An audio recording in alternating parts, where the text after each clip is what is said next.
Good afternoon, everyone. Welcome back to the session, which is session 10.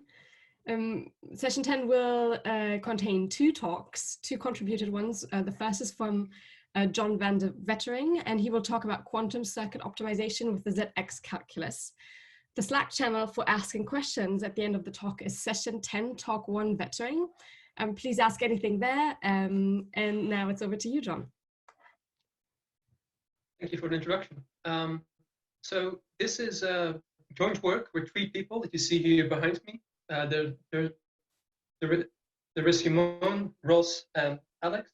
I can point towards.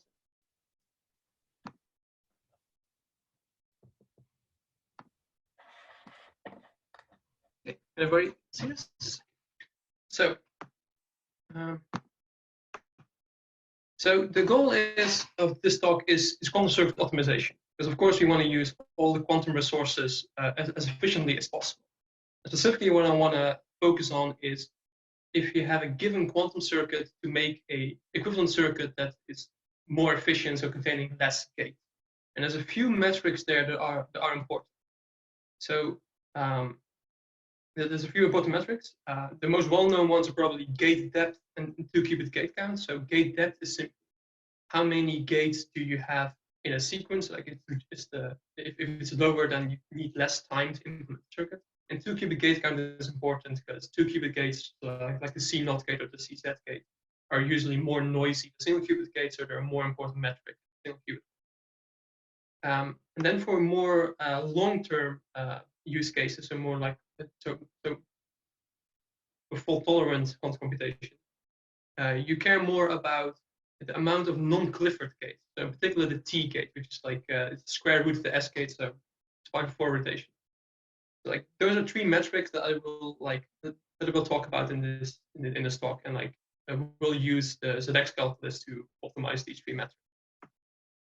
So everybody here is familiar with circuit diagrams. I mean, we can use it to write down like just any quantum circuit, and there are of course multiple circuits can represent the same operation. We have like a few simple identities that you see here, but of course, like you can combine these with gate commutation to get like a large array of rewrite rules that you need to optimize the circuit. And people have found way more of these, and even more, and even some more.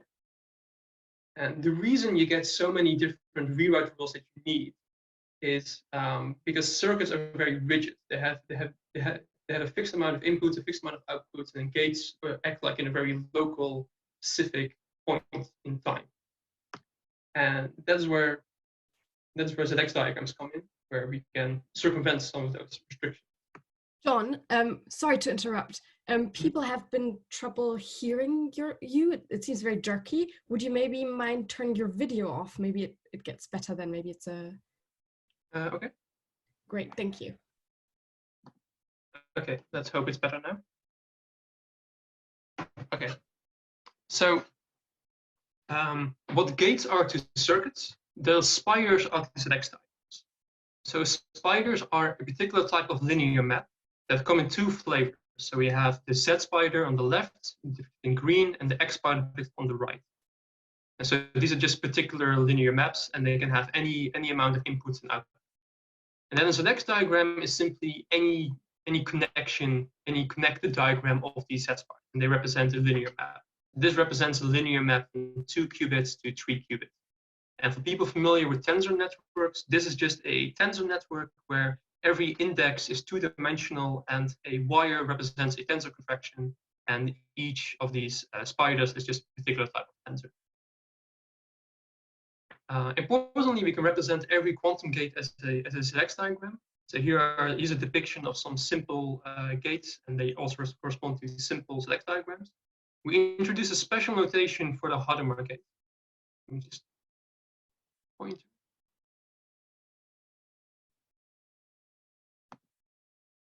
We have a special notation for the Hadamard gate. It's a yellow box, and like in terms of spiders, it's just equal to its Euler decomposition into angles. The C0 gate is 2 connected spiders of different colors, and the CZ gate is a 2 green spiders connected by a Hadamard in the middle. I introduced like a new notation for this type of connection between spiders via a Hadamard box. We're going to write a blue dotted line. And that just means that there's a Hadamard gate here. We do that because there will be many Hadamard gates in the following diagrams. And it turns out that any linear map between any number of qubits can be represented as a ZX diagram. So this is a universal language for quantum computation. And the reason we care about these diagrams is because they come equipped with a set of rewrite rules. So these are graphical rewrite rules that preserve the interpretation of the diagram as a linear map.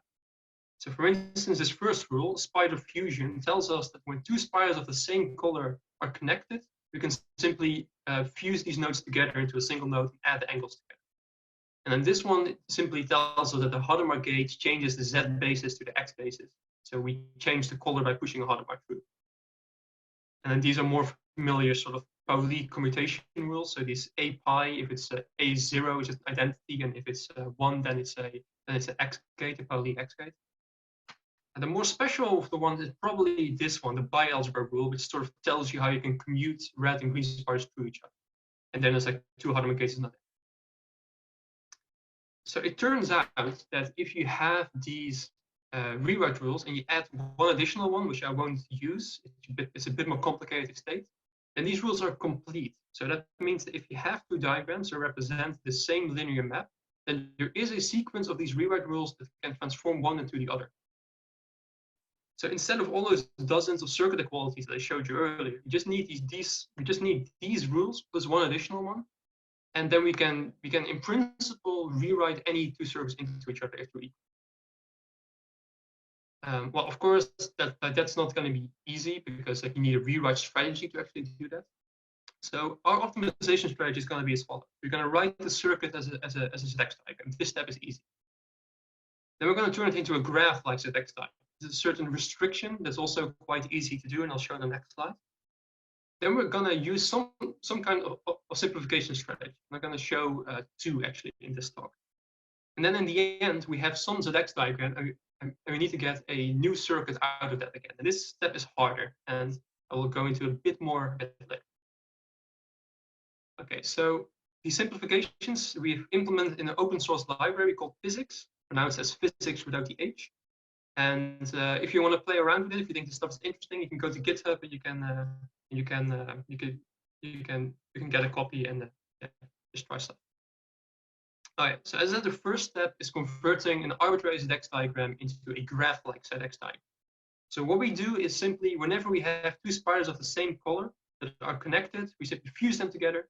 And if we have red spiders, we make them into green spiders by pushing Hadamard gates out. And then you get a diagram that looks like this. Now, we call these graph-like because they're basically described as a simple graph with a set of angles for each of the vertices. So each vertex has like a possible angle that can be on. Okay, and now we are ready for a simplification routine. And the game is going to be, we want to remove as many interior spiders or vertices as possible. So we see here on the side, we have these spiders connected to inputs, and here we have spiders connected to outputs. Our goal will be to get rid of things that aren't connected to these interior ones. Our primary tools for this are going to be two rules that we call local complementation and pivoting. And if you're familiar with graph theory, you might have heard of these before. So this first rule is a local complementation on this vertex. So that means that all its neighbors get the connectivity gets toggled. So we add an edge between all the vertices that aren't connected. And then we delete this vertex. So we can prove this rewrite rule using the ones that I showed earlier. And if you're familiar with MPQC, then you might have seen something like this before, or at least described as local complementation. And the second one is a pivot. And this can be implemented as a sequence of three local complementations. And what it basically does is you have these three groups of spiders. So you have the neighbors of the first, the neighbors of the second, and the neighbors of both. And then you sort of complement the connectivity between each of these groups, and then you delete the two spiders. So we see that the first deletes a spider with a pi/2 and minus pi/2 phase, while the second deletes spiders with a 0 or pi phase. So it turns out that by combining these, we can delete any spider with a 0, pi, pi/2, and minus pi/2. That's like all the Clifford spiders. And then we get a diagram that looks something like this. We get something that's smaller, it has more connectivity. And then we see there's a problem. Like this thing does not look like a circuit anymore. And luckily we found a solution. And I'm not going to go into the details of this because it's quite complicated, but the crux is that in measurement-based quantum computation, there is a property known as G-flow, which is a graph property, and it ensures that you can implement certain computations in a deterministic manner. And we found that when that we can translate this notion or G-flow of an MBQC to ZX diagrams, and then we found that when a ZX diagram has G-flow, we found a strategy to write those as circuits again. And then we showed that our rewrite rules all preserve the property of having a G-flow. Okay, so it turns out that Clifford circuits are reduced by this to a pseudo-normal form. And this can be easily extracted, and we get a diagram that looks like this. And the middle bit is a parity circuit. So this implements some classical linear reversible logic. And we can actually write this into a sort of pseudo-normal form of 8 layers. And it turns out that this pseudo-normal form has an asymptotically optimal number of free parameters. And it's in this way, it's kind of somewhat similar to the normal form found by Maslov. But in addition, when you try to implement this normal form on a linear nearest neighbor depth, in a linear nearest neighbor architecture, it has a depth of only 9n-2, which was a new record, but it was recently matched by a different approach by Bravi and Maslov. So we found that in the Clifford's case, we get a new normal form with fewer layers, with fewer depth. In the non-Clifford case, we introduce a few more rewrite rules. So we introduce this notion of a phase gadget, which is a certain type of unitary, so a diagram corresponding to a certain type of unitary. And then we introduce 2 new rewrite rules. I'm not going to go into details what these are.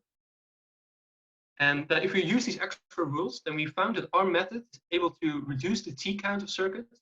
It matches all the previous known methods, but in 6 of 36 cases, it's improved upon the previous best. And if we combine it with the previous approach, so we combine these 2 steps, then the T count is improved for 20 of 36 circuits. And then like a week or so after we published our results, Zhang and Chen had a completely different approach that somehow got nearly identical T count. So that's quite interesting because they're very different, the approach, but it sort of seems that maybe they're actually the same if we squint at it in the right way. So that's an interesting topic for future work. And then the final topic is CNOT optimization. And their circuit extraction that we do, it resynthesizes all the 2-qubit gates. And it turns out that sometimes this is beneficial and sometimes it's not. So sometimes it will decrease the 2-qubit gate count and sometimes it increases it. So in the case where it increases, we found a method around extraction that just keeps the CNOT count the same. But in the cases where it does better are, for instance, the quantum chemistry circuits of Counten et al. Although by now maybe they've improved their methods and they're also better. Yeah. So in conclusion, we use the ZX calculus to find new techniques to improve the depth, improve the 2-qubit gate count, and improve the T count for realistic benchmark circuits.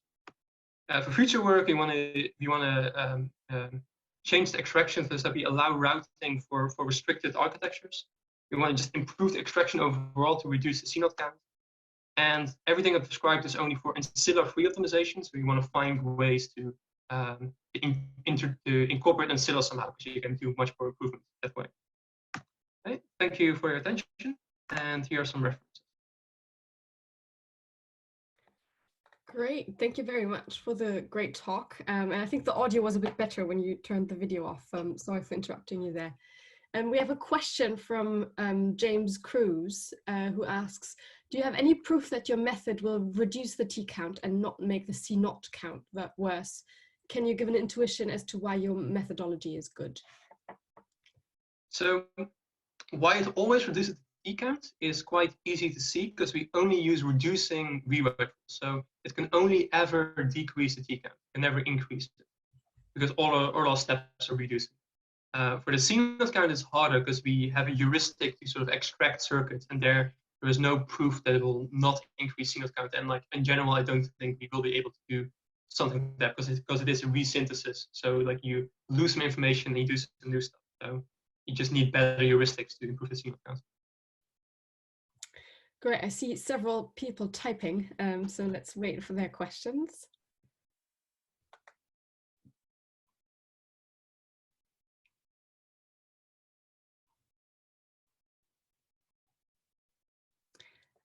Chang Yuan Liu is asking, I'm wondering, can the ZX calculus be used to analyze circuit simulation cost for tensor contraction? Yeah, that's a really interesting question, and it is one that I want to spend more time on in the future. There are definitely ways in which you can use ZX diagrams to do tensor because like they are just tensor networks. And really using these rewrite rules, there are basically rewrite rules for tensor networks. So it stands to reason that you can use it to improve upon previous methods for quantum circuits. So I'm happy I'm willing to go into more depth, like on the Slack. So yeah, there are several ways in which you could use ZX calculus for circuit simulation. Great. Jacinta May is asking, does your method support the addition of ancilla for T-count optimization? So we have ideas for that. The problem comes with the circuit extraction step. So for instance, the compiler, the paper by Haefron and Campbell, the thought compiler, we can actually use that directly on the ZX diagram. It reduces the T count further. And then we know that to extract, you will need ancillas, but like the clue is, how do you introduce these ancillas exactly? Because you will need classical control, and like that's not super developed yet. So like we're definitely looking into doing that. It's hard.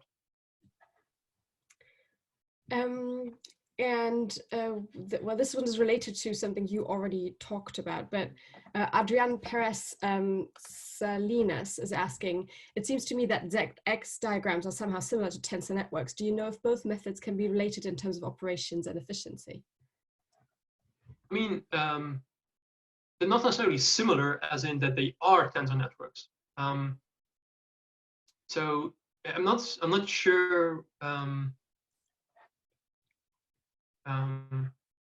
Yeah, like we need to like look more into tensor, like what the people in tensor networks have been doing is see if we can somehow combine the two approaches. That would definitely be really interesting. I think we can ZX calculus people can learn a lot from tensor network people, and the other way around maybe as well. So yeah, there's definitely room for improvement there in the future. Great. There may be more questions coming in the Slack channel, and I'm sure if you have time, you would be happy to go over there afterwards to answer them there. So let's thank John again, and move on to our second talk by Yuan